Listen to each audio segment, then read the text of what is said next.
Well, hey everybody, this is Real Honesty with Jim Reitland, and here is another retro review, St. Valentine's Day Massacre 1999. Not a very good show. There were a few good moments. There were a couple matches that were actually pretty decent, but dodgy finishes kind of prevented it from being a really, really good show because it was when Russo was booking, and he liked to book Car Crash TV because he was a fucking idiot, and still is a fucking idiot. I don't understand how Russo has fans. And he played a part in making WCW TV worse, though the AOL Time Warner merger actually is what killed WCW. Let's just be perfectly honest about that. Let's be 100% honest. But Russo's idiocy aside, I'll get to other idiots here. Yeah, this was a messy pay-per-view. Let's just get on with it. Old-timey song plays over the video package, opening video package, which is Austin and Vince, mainly their feud and everything, because they're going to have a steel cage match in the main event. Cole and Lawler on commentary. Lawler gained a big pop from the Memphis home crowd. Great, cool. Never got the appeal of Lawler as a commentator or as an announcer. He was better. He was better in the beginning. I did like his feud with Bret Hart. That was about it. I just never really got it with Lawler. I think Lawler's extremely overrated. But there are plenty of people in Memphis and surrounding areas that like the guy. And that's great. Okay, cool, whatever. I just don't get it. But anyway. He did start to lose his voice, though, during this review, or during this show, which is probably a good thing. Honestly, because that's the best commentary he's done. We then get Goldust versus Blue Dust. Blue Meanie, I always forget was in WWE. Nothing against the guy, I just always forget it. But Blue Meanie was Blue Dust here, feuding with Goldust, and Blue Meanie lost. Well, Blue Dust lost within like 5 minutes. And got the Shattered Dreams afterwards. Hooray! Ball shots. And then we get Al Snow versus Hardcore Holly for the Hardcore title. They go all the way into the Mississippi River, which is right next to the arena, apparently. Okay, whatever, I don't know. I didn't know a ton about the location of the arena at the time, but alright, that seems a little dangerous to do in February, though. I don't entirely get it, but whatever, they used some weapons out there, including some fencing that just happened to be lying around. And Al Snow got wrapped up in this fencing by Hardcore Holly, and Hardcore Holly pinned him for the 1-2-3. This is for the vacant Hardcore title, and part of the reason is because Road Dogg had to forfeit the title, and I'm sure that didn't bother Road Dogg at all, because wins and losses don't matter, so that's stupid. Moronic fucker that shouldn't be booking in WWE and he shouldn't be on TV in 2019. Why the fuck is he doing the same shtick that he did 20 years ago when it wasn't working even then? And yes, I know it got big crowd reactions. I know it did. I don't care because I never cared for Road Dogg and I never cared. I never cared for DX in general. Don't worry, I'll get to DX soon. But anyway, yeah, Road Dogg had to relinquish the title and it was better for it because he was always a lousy champion. Doesn't matter what title he sold or what title he held. I don't really like Road Dogg that much. I don't want Road Dogg to die. I don't want him to get injured, but he's just one of the most overrated people that's ever been in wrestling. My opinion. Not like he's going to watch this, but I'm just stating my opinion as a fan. So then we get a ministry promo. And Undertaker says to Mideon, you're facing the big boss man. You're going to take his soul and weaken his body. Do a Gene Wilder thing from, Willy Wonka and the Chocolate Factory. Strike that, reverse it, and then, weaken his soul, or weaken his body and take his soul. Something like that. Easy for me to say. So anyway, that happened, and then Mideon versus Big Boss Man. You had Mideon, a member of the short-lived Southern Justice, and you also had Big Boss Man, who was legit, a correctional officer in Cobb County, Georgia. So you actually have Southern Justice right there. Legit Southern Justice. Puns, stupid puns, I have them. So, boring chance, Boss Man wins. It really isn't a match you need to watch. It was pretty throwaway. But then the Ministry attacks, including Viscera, splashing Boss Man about 80,000 times, and then they carry him to the back with Taker and Paul Bearer in tow. And then we get Mark Henry and D'Lo Brown with Ivory, who has not aged in 20 years, versus Jeff Jarrett, Owen Hart, who are the tag team champions, with Deborah, who, I'm just going to say it, Deborah sucked. She sucked on TV. She was terrible. She was terrible to watch. No charisma.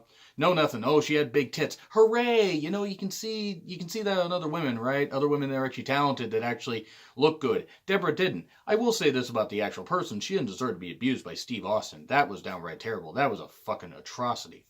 But the wrestling character herself, fucking terrible. What character she had? Oh yeah, she was blonde with big tits. Hooray! She had no personality or nothing. I'm sorry, but she looked like her tits had boxed her in the face a few times or whatever, and she needed plastic surgery to fix that. It was all like, it was like she was storing nuts in her fucking cheeks. I'm sorry, I've never claimed to be anything other than just a typical wrestling fan or whatever, but it's like, it blew my mind that I always got hate for saying that Sable and Deborah were two of the ugliest women that were ever in wrestling. I just never understood it. But anyway, they were what they were, and I said my opinion about Deborah the person. She didn't deserve to be beaten by Steve Austin, not one bit. No partner should ever be abused by their partner. I don't care who they are.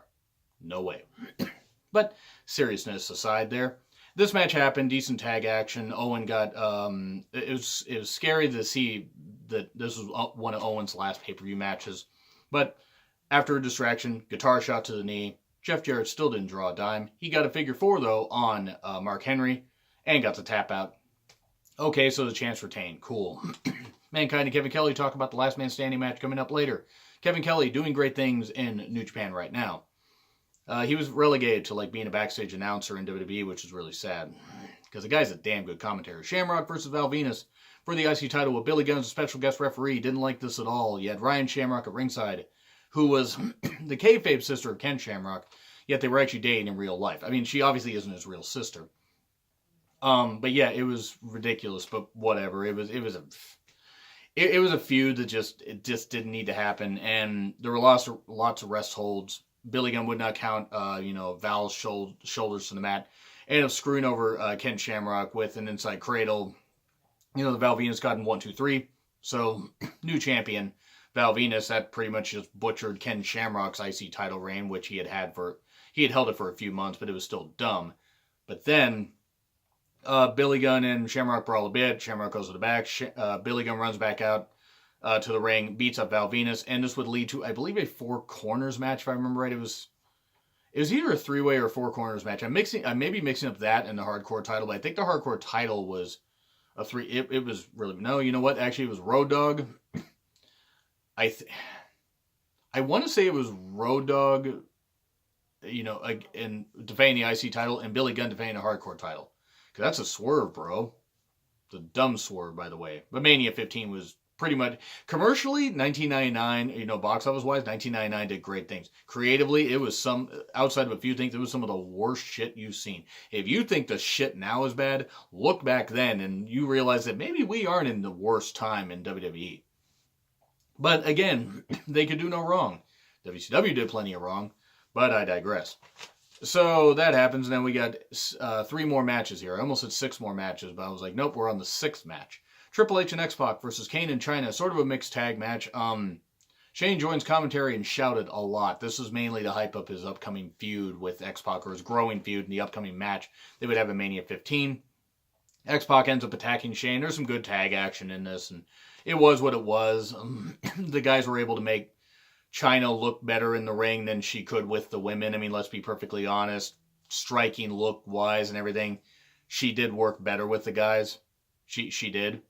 I mean, it's just true. It did go on way, way too long, though. It went on way too long. X-Pac ends up eventually chasing Shane to the back after hitting a Bronco Buster on China. No, that's not a joke, actually. He really did do that. And Triple H looks like he's about to get pedigree to China, and a chokeslam from Kane, and then Kane puts China on Triple H, 1, 2, 3. Yeah, went on way too long. And then Mankind versus The Rock, last man standing match for the WWE title. Not as good as their match at the Royal Rumble or Halftime Heat. Still good, though. Had some good, psychology with... Rock had attacked Mankind's previously injured knee. He kept attacking it because he had attacked it on Sunday Night Heat before when Mankind was doing some preparation and training. And then Rock beat up the knee more, beat up the knee. Mankind came back with some good shots.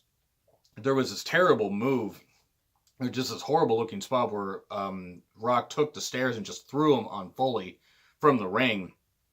Ouch. That really looked like it hurt. There was a ref bump, of course.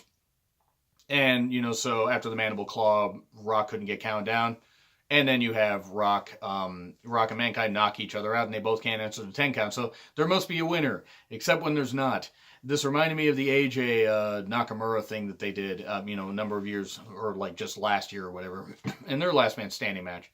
It was what it was. It happened. Okay, cool. But yeah, it was an unnecessary finish.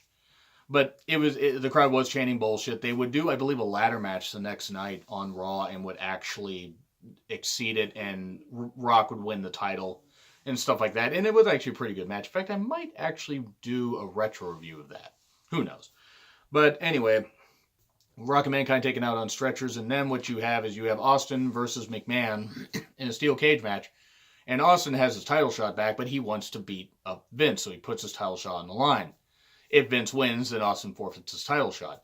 This match was only about 5 minutes, but most of the action took place before the bell, like including Vince stalling, getting beat up, and then because one was always in the cage or one was outside the cage, once they both got outside the cage, since the bell hasn't started yet, because neither one had, both of them hadn't been in the ring yet.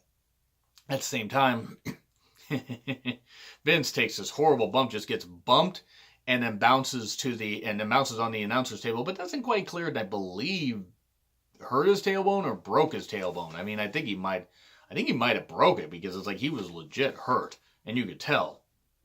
And Vince was getting stretchered out, but Austin's like, no. Is he still breathing? Good. I'm going to bring him back in the ring. He brought him back in the ring, was beating him up, kept stalling, or he kept going back in there because Vince would either flip him off or do the double bird and stuff like that.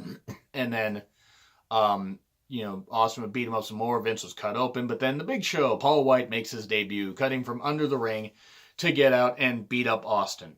How long was Big Show under that ring? Because he must have been tired. His legs must have gone to sleep. Like, seriously.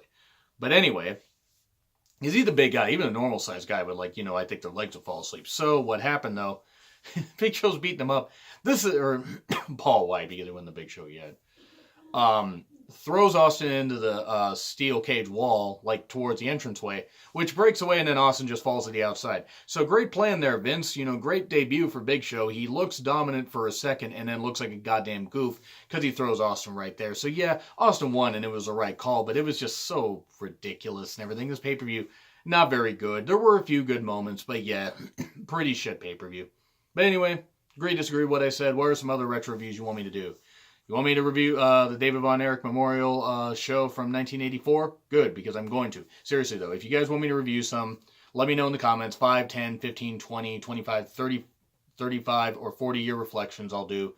Other than that, I think anything past 40 years old isn't really on the network, but let me know. Maybe I'll review it. Like, share, subscribe. Twitter handle in the description. It's been Real Honesty with Joe Mifflin, and I will see you soon.